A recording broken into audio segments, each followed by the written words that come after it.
Hi friends, सब बढ़िया होंगे। आप सब लिए फिर से तो ऐसा अपडेट वीडियो लाए हैं कि जान के हैरानी होने वाले हैं। तो सबसे पहले पावर स्टार पवन सिंह की पत्नी ज्योति सिंह से स्टार्ट करते हैं, जहां पे ज्योति सिंह को सम्मानित छोटे से लेकर बड़े लोग बच्चे भी लोकसभा क्षेत्र के बहुत ज्यादा ज्योति सिंह काराकाटी में वहां पे रैली करने जाती है, जहां पे ज्योति सिंह को स्कूल में सम्मानित किया जाता है। क्योंकि आप लोगों को बता देना चाहता हूँ, गाँव आईपीएस स्कूल में बहुत ज्यादा अच्छी तरह से ज्योति सिंह को छोटे से लेकर बच्चे से लेकर टीचर तक भी ज्योति सिंह को स्वागत में कर रहे हैं लग चुके हैं। जिस तरह से ज्योति सिंह को सम्मानित किया जा रहा है, ज्योति सिंह को देख सकते हैं किस तरह से माले से बहुत ज्यादा अच्छी तरीके से स्वागत किया जा रहा है, उनके टीम को भी स्वागत किया जा रहा है। ये कहीं ना कहीं ज्योति सिंह को सौभाग्य का बात यह किन हो चुका है दोस्तों कि छोटे से लेकर बड़े से लेकर छोटे तक ये बहुत ज्यादा ज्योति सिंह को सम्मान देते हैं। जो बड़े लोग बेटी सम्मान के दर्जा ज्योति सिंह को देते हैं, वहीं छोटी लड़के चाहे कुछ भी हो, छोटी सिंह के बहुत ज्यादा ही बहन का ही दर्जा देते हैं। बहुत ज्यादा ही ज्योति सिंह का ये वीडियो क्लिप वायरल हो रहा है, जिसमें ज्योति सिंह बहुत ज्यादा बच्चे को समझाते हुए भी नजर आती है। लेकिन क्या ही बोले, सॉन्ग में भी लगाया गया था, लेकिन सॉन्ग सुना काराकाट में भी बहुत ज्यादा अच्छी तरीके से संबंध बन चुका है। बात करें भले ये जी सीट मिला या नहीं मिला ज्योति सिंह को, लेकिन देख सकते हैं किस तरह से बच्चे से लेकर बड़े तक भी बहुत ज्यादा ज्योति सिंह आते हैं। खैर, आप लोगों को इस पे क्या राय प्लीज कौन बताएगा। चलिए दूसरे अपडेट करते चलते हैं, जिसे पावर स्टार पवन सिंह का एक सॉन्ग आया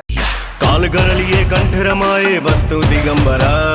पवन सिंह का जो सॉन्ग था, सॉन्ग का नाम है शंकरा, जो भक्ति सॉन्ग आया है 2 दिन पहले। लेकिन बात करें 4 घंटे का रिस्पॉन्स दिखाने वाले हैं और भी का रिस्पॉन्स दिखाने वाले हैं, बहुत ज्यादा तगड़ी वाली रिस्पॉन्स। थोड़े दिन बाद ये वीडियो दिखाऊंगा लोगों को बहुत ज्यादा अच्छी तरीके से, क्योंकि पावर स्टार पवन सिंह का जो महंगा बॉलीवुड हिंदी जो भी मान लीजिए जो सॉन्ग आया है शंकरा, किस तरह से उसमें लोग काम करते हैं। आज तक इतना महंगा सॉन्ग बना वो भी भक्ति, क्योंकि जिस तरह से लोग नाच रहे हैं, जिस तरह से लोग गा रहे हैं, जिस तरह से बोल रहे हैं, और इतना ही इंटरेस्ट कुछ लोग बोल रहे हैं भी पवन सिंह में नाराजगी इसलिए है क्योंकि आप लोगों को बता देना चाहता हूं, जब सावन का पावन महीना चल रहा था तो उस टाइम सॉन्ग रिलीज नहीं किया गया था, बल्कि आज 2 दिन पहले रिलीज किया गया है। तो आप लोगों को बता देना चाहता हूं, लोगों के मन में डाउट है कि अगर सावन के समय में ये अच्छे तरीके से होता तो किस तरह से पवन सिंह ने जो गाया है, जिस तरह से अच्छे तरीके से ये सॉन्ग को पसंद किया जा रहा है, उस टाइम भी बहुत ज्यादा ट्रेंडिंग में रहता, बॉलीवुड में बहुत ज्यादा अच्छा नाम भी चलता पावर स्टार। सोचने वाली बात नहीं है दोस्तों, क्योंकि पावर स्टार पवन सिंह भले थोड़ा सा मार खा चुके थे, लेकिन उन्हें पवन सिंह का गलती नहीं है, क्योंकि वो चैनल वाले का गलती है। क्योंकि आप लोगों को बता देना चाहता हूँ, कब रिलीज करेंगे तो पावर स्टार पवन सिंह को भी हाथ में नहीं, वो जो शूटिंग है प्रोड्यूसर वो सब समझते हैं। फिर भी आप लोगों को इतना प्यार दुलार मिल रहा है सॉन्ग पे कि क्या ही बोले, अच्छे रिस्पॉन्स भी कर रही है सॉन्ग में। बहुत ज्यादा पवन सिंह भी लाइव आए हुए थे, बहुत ज्यादा ठांग से बोलते हुए नजर आ रहे थे। आप लोगों को सॉन्ग सुना ही नहीं, प्लीज कोई भी बताएगा। मेरे चैनल तो चैनल को सब्सक्राइब, वीडियो को लाइक कर लीजिएगा ऐसे अपडेट वीडियो पाने के लिए। Tata bye bye.